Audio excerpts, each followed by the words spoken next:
ধন্যবাদ।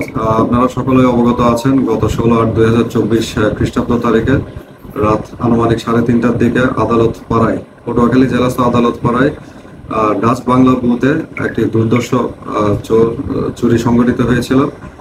সেখানে আপনারা দেখেছেন, আমরা বিভিন্ন সিসিটিভি ফুটেজ সংগ্রহ করেছি এবং অন্যান্য তথ্যপত্র বিশ্লেষণ করেছি। আপনারা ইতিমধ্যে অবগত হয়েছেন।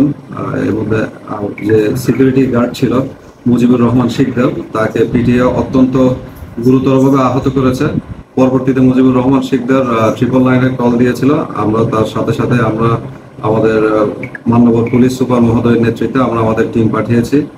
সেখানে তার আত্মীয় স্বজনের সহায়তায় তাকে চিকিৎসা প্রদান করা হয়েছে এবং পরবর্তীতে এই নিয়ে একটি মামলা করা হয়েছে।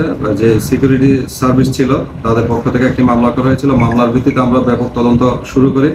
তদন্ত আমাদের একাধিক টিম নিয়োজিত ছিল এবং তথ্যপত্র বিশ্লেষণ, বিভিন্ন সিসিটিভি ফুটেজ সংগ্রহ সহ আরও আমাদের যে ডিজিটাল সিস্টেমে আমরা বিশ্লেষণ করে আমরা 2-3 দিনের মধ্যে আমরা এই ঘটনার সাথে সংশ্লিষ্ট চোর জিহাদ সর্দারকে পটুয়াখালী জেলার মহাকরণ ব্রিজ এলাকা থেকে স্থানীয় জনসাধারণের মাধ্যমে আমরা ধরতে সক্ষম হয়েছি।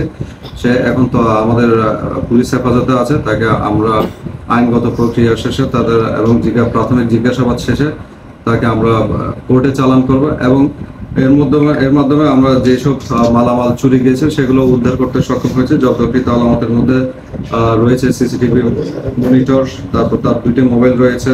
সে যে শার্ট পরে সে চুরি করেছিল সেই শার্টটিও আমরা উদ্ধার করতে সক্ষম হয়েছে। এছাড়া লুণ্ঠিত নগদ 5,000 টাকা উদ্ধার করতে সক্ষম হয়েছে।